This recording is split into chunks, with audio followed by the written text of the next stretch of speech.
hope so. Is it I hope so. the same bottle of Lafroy? It might well be. How mysterious. Are we wearing the same clothes? Yeah, I always wear the same clothes. Disgusting.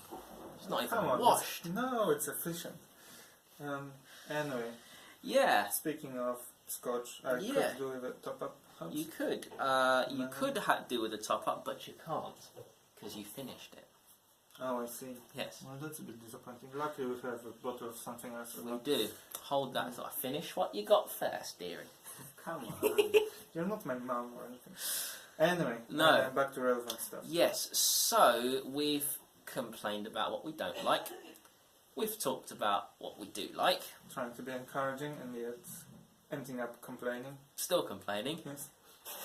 Let's complain about other things. Yes, so now let's turn our attention to what have we done? On more specifically, how do we come up with music? Yes, it's quite a different approach. It is. I haven't really seen a lot of other people do it the way we do. So, as you may well imagine from the past two videos, we're not the sort of people to write songs about breakups that we've had. No, we don't really do breakups to begin with. No, no, that's true.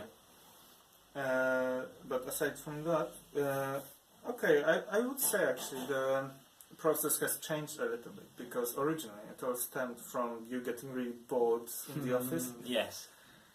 Steph used to have a mundane day job in the office, and terrible. He used to write the song lyrics in his email. Yes, my inbox. So I'll save a draft of an email and make like I was writing an email for work-related matters. I was just writing lyrics, just about the most messed up things that I could think of in true metal fashion, which is quite time efficient, if nothing else. Yeah, it worked for the time. However, this new album started with us being stuck in a queue at an airport. Yes, it did. We were quite sleep deprived, probably quite inebriated, and had nothing else to do, and started to talk about old instruments and how things used to be done in the past, perhaps in music, and then the thought of pipe organ came to our minds. Yes. Well, I mean, I've always been a lunatic when it comes to being obsessed with organ because of my engineering background, and organ is to be the most sophisticated thing made by humanity up until the telegraph network and so on. Yes. So, but yeah, we've decided that organ music is quite sinister at times. It's very powerful. It's very melancholic, if you know what you're doing, which is exactly what we do in Immortal Machinery. We do like melancholic. Oh, by the way, if you do that with your foot, the camera's going to shake. Okay. So amazing. Yes. Yes, I recall we were coming back from Sweden after a couple of shows. I think it was Sweden. Yes, and we were just thinking, what came first? Was it the idea of the organ, or was it the idea of the subject matter? No, it could have been both. I think it was the subject actually initially. Because you had some songs written down by then. Not these ones. I hadn't not actually these ones, written but the other ones, the ones that are included on the follow-up part to this album. I don't know about that yet. I see. This guy, honestly. However, okay, so the original idea was to... Am I allowed to say Hammond? Yes, of course you are. So, original idea was to create Hammond organ-based music, but then eventually we've decided that why restrict ourselves to just Hammond? Other brands are available. They are, at very competitive prices. Leslie. And why do this where there's other type of organ to explore, and of course pipe organ being what it is. Something worth checking out. And of course, living in the 21st century, it's very easy to have that installed on your computer without the hassle of finding a church that will be willing to let you mess about and play some very dark music. Yeah. So it's the emulators. It's actually, that's one. Much as we complain about living in the 21st century. Oh, that's amazing. Yes, to have that at your fingertips, the artistic freedom. Oh yes, but you have to do your homework, I guess, or earn a lot of money to buy the software that works. You see, you know me. I'm a die-hard Linux person. I know about a lot of open source programs out there that you don't have to pay anything for, as long as you're being nice about what you're doing. Oh, hello. Can we help you? Sorry, that's my wife over there. Yes? Yeah, no, that's okay. You can come through. Shh. You can see her shadow with a bowl of noodles. That's brilliant. I'm going to say we'll edit this out, but we're not editing this out. We might edit this out. We might do. But so, unusually for... Oh, you just got a glimpse of my really fashionable sandals there. Yeah. I would say unusually for a lot of bands, I think what we came up with first was a sonic concept, as in how we want to construct the music. How we wanted to... Yes, it was a bit like a set of specifications on a piece of paper. I was just going to say, like, for a building, like, rather than, I'm inspired to build, like, a fancy building with this kind of spire, it was like, no, we need a bridge that will span this length. Far that can accommodate someone in cars today. So, Exactly, yeah. It was like, we want to do it this way. Yes. How does that flesh out? I mean, so we've decided... So, from our perspective, the design spec was we want Hammond, we don't really want guitars anymore for various reasons that we've covered before. Yes. Just for a change, really. And, that was the starting point, and then, as we said, repeating my point the third time today, but, why not? That's all right. Just Hammond, we can try other type of organ, and that brings us back to that airport queue where we were stuck, and we were discussing what to write the songs about as well. Yes. Which is something we'll be covering later on, I believe. But yeah, pipe organs, church, religion, faith. Well, you read the lyrics and you tell me what you think. But yes, you're right, we'll do a breakdown of that later. I would say, though, that the organ is being used in this composition. I don't think it's actually the main driving force behind the song. Not really. It's, it's filling up the space and all that, but I wouldn't brand ourselves as, church music with drums. No. It's more like the organ seems to be fitting in quite nicely, but it's just part of it rather than the main feature of the act. Anyway, so yeah, we've been talking about the production line, if you like. Yes. You can tell we're engineers. Yes. At least so on paper. The starting point was, you could say, specs of the project. So specs have been initially laid out. Then there was like a design proposal. In a way, yes, because Stefano sat down, did whatever he usually does to write lyrics, and then he came up with this really botched, horrible it was awful thing. Oh yes, it was. I think he's going to play it at some Yes, point. I am going to play it for you guys. It is disgusting. It is, but what it was, he did come up with the lyrics, he did come up with the melodies and the harmonies, and that's all I personally needed in order to imagine what would be the parts that would follow. Anyway, so it was a starting point. He sent those out to me. He did the thinking and composing, if you like, and then I did a bit of arranging and thinking about what organ sound goes where, what type of, which solo goes where, and so on. So it was a bit of a collaboration in some way, rather than the usual harassment that he does. And it came. It ended up with Steph coming down to my place, and as I remember, we did vocals, as well as the organ parts on roughly within the same session. Yes. Recording session, that is. Just to specify. Yes. And then he would. All of that would be done to the click track. We didn't have the drums, we didn't have any bass lines in mind or anything like that. It was just the vocals, organ, and the lead violin parts. Yes, so it was, to me, it was all. I think of songs as so chords and melody and lyrics all a sort of one unit around which everything else, all of the rest of the things, get attached. Yes, there's different ways of composing. The way I compose are quite different. I tend to think about, although similar in a way, I tend to think about all of the harmonies in terms of individual voices that follow each other, and there are 3 or 4 or 5 voices that compose the chords and so on. But it's not really relevant. No, I get that. I did a lot of that, say, with our previous album and all the different violin parts. Yes, but because here we're dealing with this wall of sound with the organ. Yes, there's a lot of different things you can do, and of course, the organ does fill up the space a lot. Partly because even if you press the key on the organ, you can make a lot of different pipes sound. Yeah. You can trigger, if you like, different ranges, different octaves, different fifths, and different intervals as well.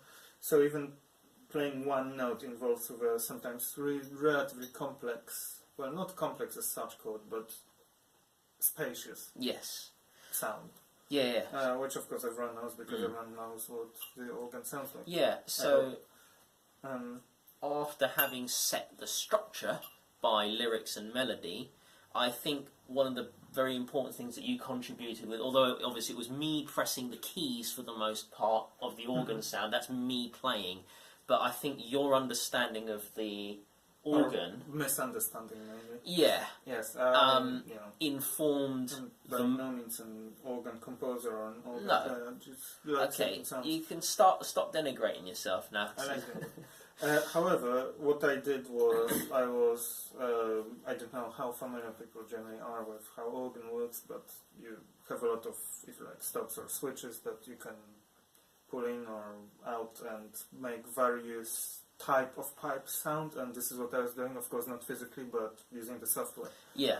And, it was a bit of a mutual agreement, really, what sounded good or appropriate for a certain passage, but I dare say I had a slightly better idea.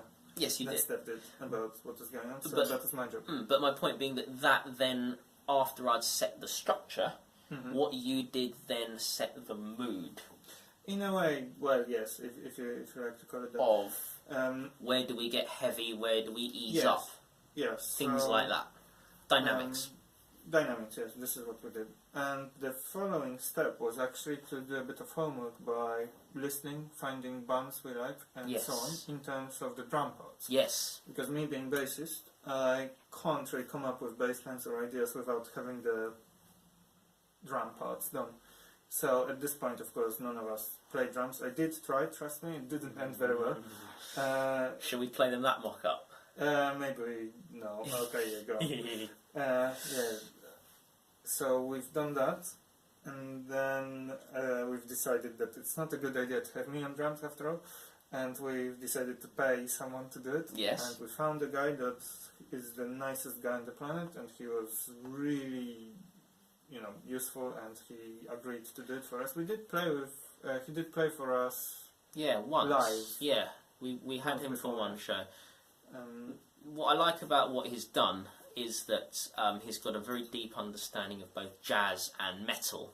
Yes. So that's two opposite ends of the spectrum. Not just jazz, I just say, but modern jazz. Yes. Experimental. Yeah. Even. He was quite aware of what's going on. So there were very good reasons to pick up this guy rather than anyone else. Yeah. And this is one of the benefits of having done the gigs we've done, because you come across people like that.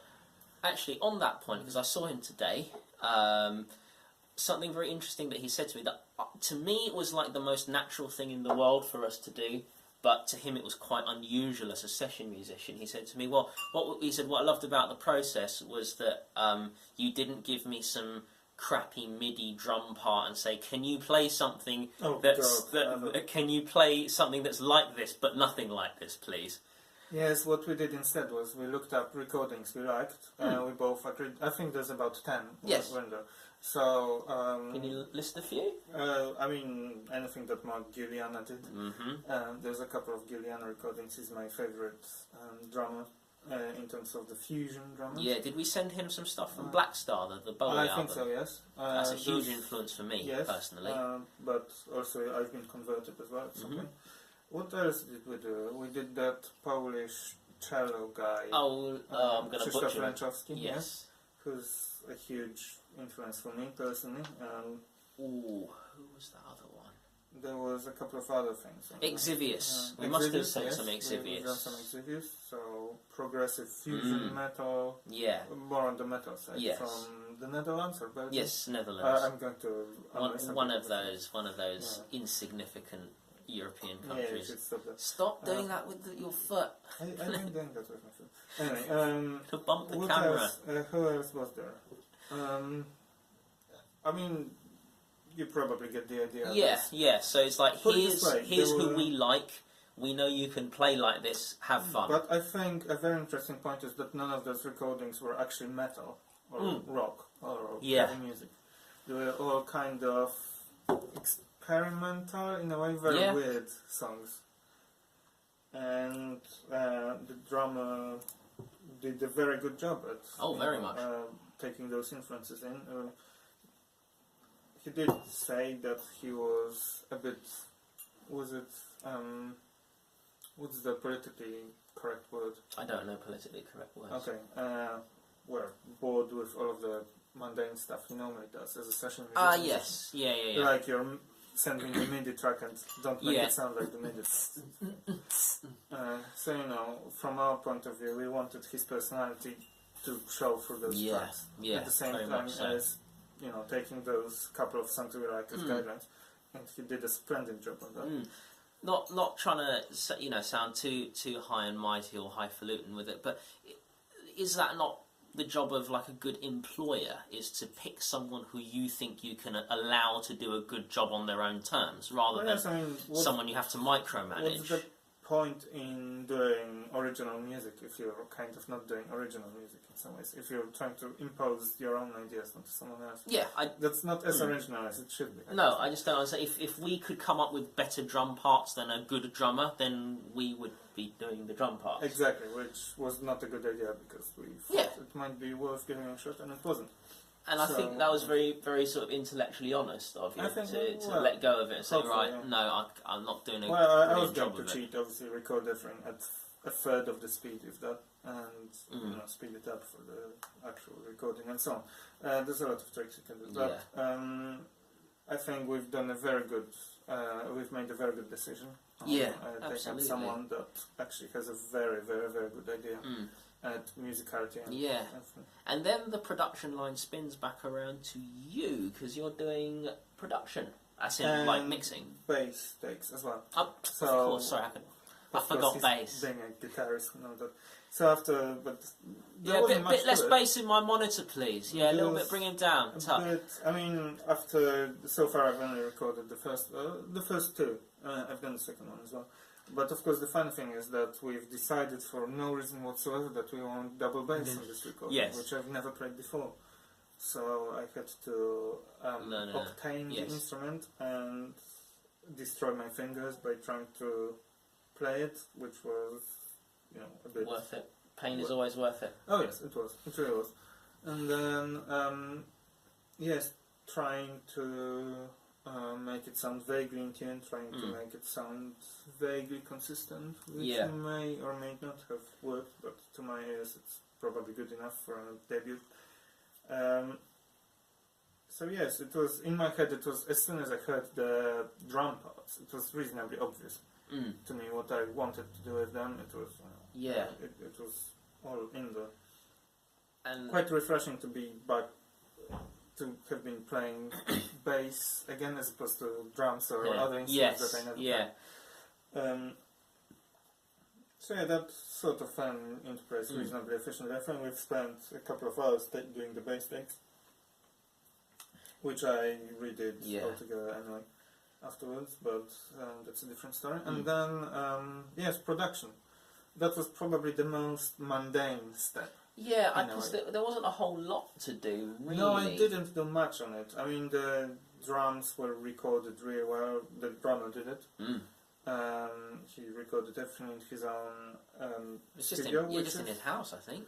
Yeah, but, he had the best idea of all of us, of what the drums should sound like, and, It's his kit, it's his instrument, his voice, so... I was provided with all the files I needed. It was quite refreshing, actually. I did raise that point, I think. Yeah. That, everything was included, no parts were missing, all of the file names were consistent, Yeah. which is not to be Yeah. taken for granted. Oh, no. Nothing was recorded in some funny metronome setting. Or No, and it was all exactly like we would want it. Do you remember one producer we worked with who consistently spelt our name wrong a different way? Yes, every single time. Just imagine trying to search for you your got immortal. Okay, let's try that with one M. Let's try immortal. We had some double really, N maybe. Yeah, we had some. Oh yes, machinery was one. Yeah. We had some very I get it. Some people have difficulty spelling. It just you could got copy and paste. I was just gonna say you could have our name someone as But anyway. It makes a small difference because if you can't search for it, you have to scroll through the messages and you waste a lot of time doing that. None of that. Everything was done professionally, so we couldn't be more happy. Yeah. Also, big thing I think with having the organ emulation stuff, whether it was the hardware of the Ferrofish, the box that we use, or whether it was your software. That as opposed to recording live, messy, distorted guitars, I would say takes a big job out of production. Yes, it certainly does, especially that I was able to not only record your sound, but also your MIDI tracks. Yes. Well, that was mysterious, wasn't it? See if it works. Who would have thought that cameras cut out when they run out of memory? Yes, very bizarre. That gave me a couple of seconds to fill up with yoga. Yes, it did. And which is a definite downgrade on the whatever scotch we've been drinking that I can't pronounce. So, we were just talking about having a slightly easier time of it. Yeah, I was with talking about MIDI something about instruments. MIDI, yes. Yeah. I like recording MIDI tracks, notes, note placement, if you like, on top of the sound itself, because it allows me to edit it, to add some bass lines, for instance, MIDI bass lines, which will be possibly featured in Ecclesiastes 2, which will have been hopefully released by the time this has come out. Yes, it certainly will. So yes, it's part of the design process really to allow for integrating ideas later on as much as we can. Not much more to be said, I suppose. No. The organ side of things. No. Is there anything else you want to talk about production-wise? Well, I mean, not really. Basically, there's much. No, there's much I had to do. Polishing up the vocals a little. Yes. Just a few squeaks here and there on the violin, and. I mean, this is the nice thing about working with relatively skilled musicians. Not me. I did a lot of editing to my bass tape, I have to say. However, the drums especially didn't require much attention at all. Just the very basic. I mean, I dare not say that they sound professional fully, but for what we're doing, it's adequate enough, I suppose. Mixing wise, you mean? Yeah, mixing wise. What the main point we want to get across is that we're after the musicality of it and the ideas rather than the particularly amazing sound, although it does help if it sounds alright, or at least better than the previous album. I think bottom line of this video, really, especially if there's anyone else who's in a band or who wants to be in a band watching this, or if there's anyone at all watching this, anyone out there, is that we have very clearly defined roles, don't we? Oh, yes. In terms of the But also there's each of us have a very large amount of roles. Yeah. We are control freaks. We like to be in charge of what's going on. But I think crucially, one thing that's very useful is to be aware of where your expertise lies. Oh yes. And so knowing what you like, the drums being a classic example, knowing what you want, but knowing where to draw that line of I'm not going to tell you what to play per se. It's going to, we've selected you as a person. We will trust your judgment because you have more experience than we do, and it's all about that. And likewise, you haven't told me how to write lyrics, for instance. I don't want to come anywhere. No, I don't know if this comes into it at all, but it's your second language for a start. They're being in English, so I wouldn't dream of writing lyrics in anything other than English myself. So. Yes, I mean, I wouldn't dream of writing lyrics in any sort of language because I don't really do lyrics. C++. If that, yes. and the other 7 wants SP. But yes, the main point, I suppose, is that it is within anyone's possibilities to do a lot of things themselves. Yeah, it really is. There's so much knowledge online. There's so many tutorials you can read. There's so many things you can figure out yourself.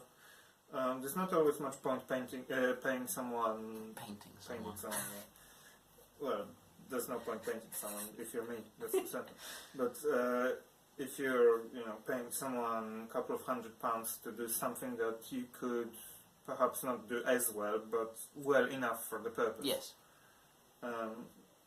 Which is a positive message, I suppose, Yeah. because 20 years ago we couldn't have dreamt about this kind of No, thing. no. You had to own a physical studio. Yeah. If you fancied an organ sound, you had to, I don't know what we'd do. Yeah, well, all in all, I guess the 21st century ain't a bad time to be alive. So that's... Mainly, mostly. No, yeah. it's a compromise. Yeah, it is a compromise. Is that a good note to end it on? Yeah, Let's call it a day there. Anyway, good. that's how we make music. Let us know how you make music. Do you like what we do? Do you disagree? Yes. Is there something that you would change about it? Or how does your band do it? Let us know in the comments section if anyone's watching this at all. Anyway, we'll see you next time. I hope you're enjoying Kohelet. We'll see you in part 4 of our companion series to the release. See you in a bit. Bye.